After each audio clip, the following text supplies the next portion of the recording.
পশ্চিমবঙ্গে 70% ফুড ব্লগাররা নাকি কুকুরের মতো বিরিয়ানির হাড়ির পেছনে দৌড়াদৌড়ি করছেন। অতএব পশ্চিমবঙ্গে বেকারের সংখ্যা ক্রমশ বাড়ছে এবং চাকরি না পেয়ে তারা ফুড ব্লগিংকেই তাদের জীবিকা হিসাবে নির্বাহ করতে চাইছে। অন্যদিকে অন্যান্য রাজ্যের ছেলেমেয়েরা যখন পড়াশোনার দিকে ঝুঁকছে অনেক বেশি করে, চাকরির পরীক্ষার জন্য সেখানে তারা কম্পিটিশন করছে, তারা শিক্ষা প্রতিষ্ঠানগুলোতে যাচ্ছে, তারা রেলের পরীক্ষার জন্য এগোচ্ছে, তারা পুলিশের পরীক্ষার জন্য প্রতিনিয়ত চেষ্টা করছে। সেখানে বাংলার ইয়ং জেনারেশন একটা বড় সংখ্যক অডিয়েন্সকে ক্যাডার করে তারা নাকি বিরিয়ানি ঝরে ঝরে পড়ছে, এদের পেছনে নাকি কুকুরের মতো দৌড়াচ্ছে। কুকুর এই স্পেসিফিক টার্মসটা আমি ইউজ করছি কারণ যে লিখেছেন সংবাদ মাধ্যমে এবং যেভাবে সোশ্যাল মিডিয়ায় গোটা বিষয়টা ভাইরাল হয়েছে সেখানে কিন্তু কুকুর শব্দটা, এই শব্দটা আমাকে সব থেকে বেশি পরিমাণে আঘাত করেছে। আসুন আজকে আমরা ডিটেলসে এই বিষয় নিয়ে আলোচনা করব। তার আগে নমস্কার বন্ধুরা, শাহ টকিজে আপনাদের সকলকে স্বাগত। আমি আকাশ।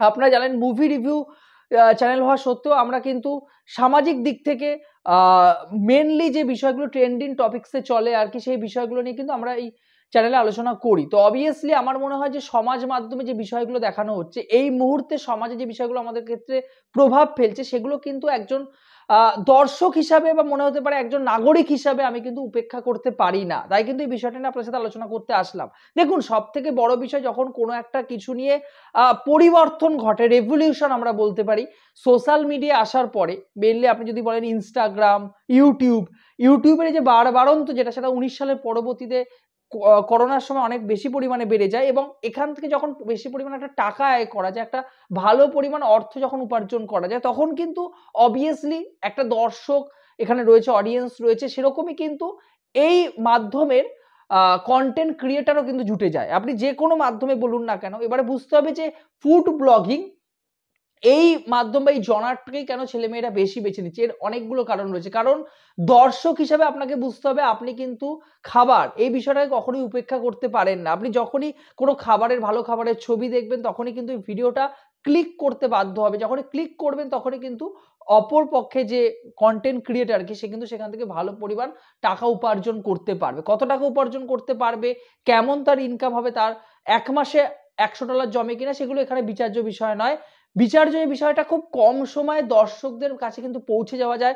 যেরকম ধরুন আমরা সিনেমা রিভিউ করি, যেরকম ধরুন কেউ এডুকেশনাল ভিডিও তৈরি করে, যেরকম ধরুন কেউ কোনো একটা বিষয় সম্পর্কে ডিটেলসে আলোচনা করছে, সেই ভিডিওগুলো যেরকম ধরনের মানুষের কাছে পৌঁছায়, খাবারের ভিডিও কিন্তু সব ধরনের অডিয়েন্সের কাছে পৌঁছে যায়। কারণ খাবার প্রত্যেকটা মানুষের কাছে কিন্তু প্রিয় বিষয়। এবারে যে বিষয়টা হয়েছে যে দেখুন, যখন কোনো একটা বিষয় নিয়ে আমাদের এখানে আলোচনা হয়, যখন কোনো একটা বিষয়কে আমরা মেনলি আমাদের উপার্জনের একমাত্র সোর্স হিসেবে ব্যবহার করি, তখন কিন্তু সেখানে খারাপ এবং ভালো দুটোই কিন্তু চলে আসে। অর্থাৎ ফুড ব্লগিং, এই ফুড ব্লগিং যখন প্রথমে শুরু হয় আর কি, ফুড ব্লগারদের কথা আলাদা করে বলতে চাই, বিশেষ করে আমি যদি সোশ্যাল মিডিয়ার মাধ্যমে ছেলে মেয়েদের কথাই বলতে চাই। দেখুন, সোশ্যাল মিডিয়া একটা বিরাট বড় প্ল্যাটফর্ম। আপনি খুব অল্প সময়ে কিছু জাজ না করে কাউকে কুকুর শব্দটা কিন্তু ইউজ করতে পারেন না। এই কন্টেন্ট ক্রিয়েটারদের মধ্যে একটা বিশেষ সম্প্রদায়কে কিন্তু আপনি কুকুর বলে চিহ্নিত করে দিচ্ছেন। আপনি কিন্তু তাকে ডাইরেক্টলি কিন্তু অপমান করছেন। এটা কিন্তু কখনোই ঠিক নয়। দেখুন, আপনাদেরকে যে বিষয়টা বুঝতে হবে যে একটা পয়েন্ট অফ ভিউ থেকে আমরা সবসময় আলোচনা করি যে ফুড ব্লগিং, যখন ফুড ব্লগিং শুরু হয়েছিল প্রথমত, যে প্রচুর মানুষ রয়েছেন, প্রচুর নিয়মিত যে হোটেল রেস্টুরেন্টগুলো খোলা হচ্ছে, সেখানে কিন্তু ভালো খাবার রয়েছে, খারাপ খাবার রয়েছে।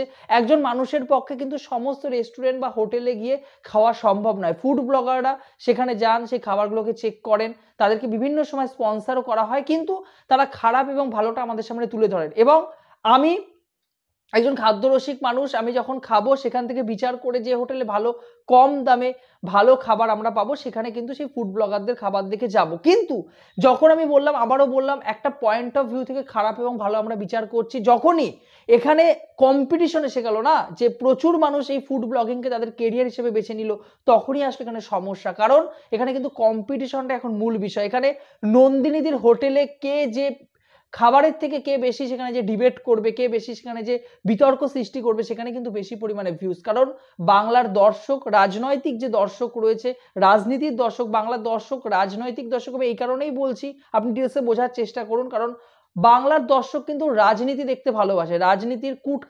কূটনীতি বা সেখানে কে দল পরিবর্তন করলো, কে কোন দলে আসলো, সেখানে গিয়ে সে কি চুরি করলো, কে ভালো রইলো, কে কার সাথে প্রেম করলো, কে কার সাথে সম্পর্কে জড়ালো, কে পরকিয়া করলো, এই ঘটনাগুলো কিন্তু বাংলার মানুষদেরকে অনেক বেশি করে এক্সাইটেড করে তোলে। এক্সাইটমেন্ট কিন্তু হয়ে ওঠেন, এক্সাইটমেন্ট কিন্তু দেখা যায় বাংলার দর্শকদের মধ্যে। এবং ফুড ব্লগারদের মধ্যে যখন এই ক্যাচালটা শুরু হলো, যখন তারা কোনো একজন স্পেসিফিক মানুষকে নিয়ে তাকে কেন্দ্র করে ভিডিও তৈরি করলেন, তার জীবনযাত্রাকে তুলে ধরার চেষ্টা করলেন বরং তার খাবারের বদলে, তখন কিন্তু সেই দর্শক বেশি পরিমাণে সেখানে ভিড় করলো। এবং যখন কম্পিটিশনে টিকে থাকতে হয়, তখন কিন্তু অন্যান্য ফুড ব্লগার যারা সৎ ছিলেন তারাও কিন্তু সেখানে নাম লেখালেন। আমি বলছি না সবাই অবভিয়াসলি নয়, কিন্তু কিছু সংখ্যক দর্শক কিন্তু অবভিয়াসলি সেই জায়গাটাকেই তাদের প্যাশন হিসেবে বেছে নিল আর কি। কিন্তু যখনই কোনো একটি বড় রেভলিউশন আসে, আমি আবারও বললাম, যখন কোনো একটা বড় রেভলিউশন আমরা দেখতে পারি, তখন কিন্তু সেখানে ভালো এবং খারাপ দুটো দিকই আমাদের সামনে বারবার করে উঠে আসে। আপনি কোনো একটা সমাজকে কুকুর হিসাবে তাদেরকে পুরো গোটা সম্প্রদায়কে চিহ্নিত করছেন, কিন্তু ভাবুন এই ফুড ব্লগিং করেই কিন্তু কত ছেলেমেয়ের পেট চলে, এই ফুড ব্লগিং করেই কিন্তু কত সংসার টিকে রয়েছে, এবং এই ফুড ব্লগিং এর মাধ্যমেই কিন্তু আজকে ছোট ছোট যে ব্যবসাগুলো গড়ে উঠেছে, ছোট ছোট আমাদের হাবড়ায় মৌঝা, বাচ্চার বিরিয়ানির মতো এই ছোট ছোট যে ব্যবসাগুলো, বা আমেরিকান দাদা বৌদির বিরিয়ানি রিসেন্টলি খুব ভাইরাল হচ্ছে, তারা কিন্তু উপার্জনের একটা সোর্স মাধ্যম কিন্তু খুঁজে পাচ্ছে। আমি বলছি না যে এখান থেকে ভালো সবসময় কিছু পাওয়া যায়, কিন্তু দর্শকের কাছে কিন্তু পৌঁছানো যায়, দর্শক কিন্তু সেগুলো বিচার করতে পারেন, দর্শক কিন্তু সেগুলো দেখতে পারেন, এবং সে এখানে এসে কিন্তু দর্শকরা এখানে এসে কিন্তু সেগুলো সেই বিষয়গুলো সম্পর্কে আরো বেশি পরিমাণে ওয়াকিবহল হন, যেটা কিন্তু সোশ্যাল মিডিয়ার মাধ্যমে আরো বেশি সংখ্যক দর্শকের কাছে পৌঁছে যায়। এটাও কিন্তু একটা পয়েন্ট অফ ভিউ থেকে বিচার করা যায়। তো অবভিয়াসলি আপনি যখন একটা সম্প্রদায়কে কুকুর হিসেবে চিহ্নিত করছেন, তাহলে সেই সম্প্রদায় যখন এই ধরনের মানুষগুলোকে বারবার করে পেছন থেকে সাপোর্ট করার জন্য এগিয়ে যায়, তখন কিন্তু এই মানুষগুলোর উপার্জনের সোর্স, বা এই মানুষগুলো যেরকম মানুষের কাছে পৌঁছে যে আজকে ভালো রয়েছে, এটা কিন্তু কখনো তারা থাকতে পারতো না।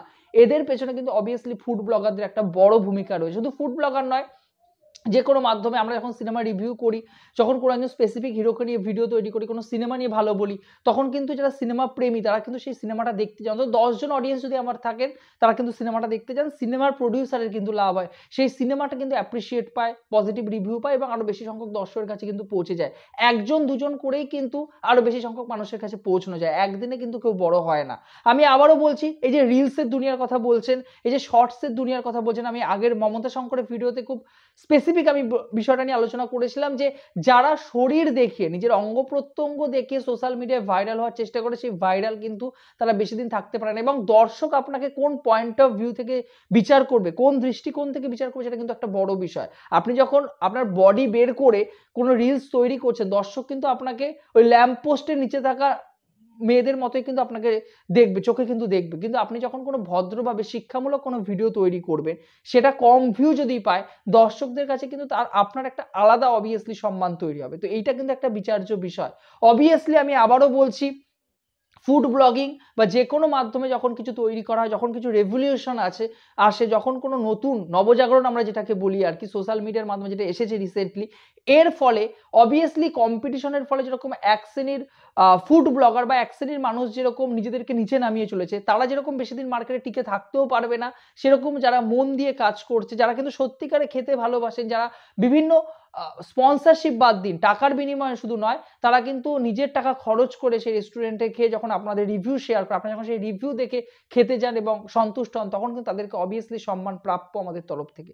আপনারা কিন্তু সবাইকে একই গোত্রে ফেলে কুকুর বিড়াল এগুলো কিন্তু বলতে পারবেন না বা পারেন না। আর একটা কথা আপনি বললেন, মানে সংবাদ মাধ্যমে বলা হয়েছে যে অন্যান্য রাজ্যের ছেলেমেয়েরা যেখানে চাকরির পরীক্ষার জন্য, সরকারি চাকরির পরীক্ষার জন্য দৌড়চ্ছে, সেখানে এরা সোশ্যাল মিডিয়াকে প্রধান ইনকামের সোর্স হিসেবে বেছে নিচ্ছে। কেন?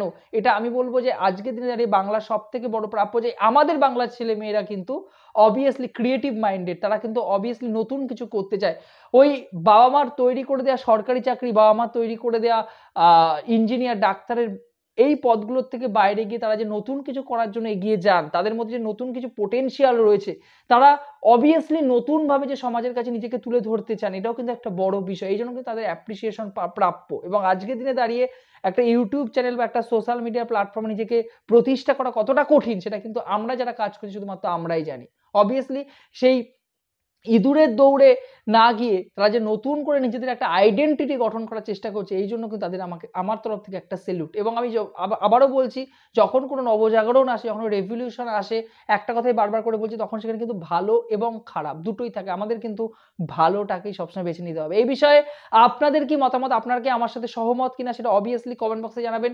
ভিডিওটি ভালো লেগে থাকলে, চ্যানেল নতুন যোগ দিয়ে থাকলে চ্যানেলটাকে অবশ্যই সাবস্ক্রাইব করে দিয়ে পাশে থাকবেন বন্ধুরা। ভালো থাকবেন সবাই, সুস্থ থাকবেন। আজকের মতো জয় হিন্দ।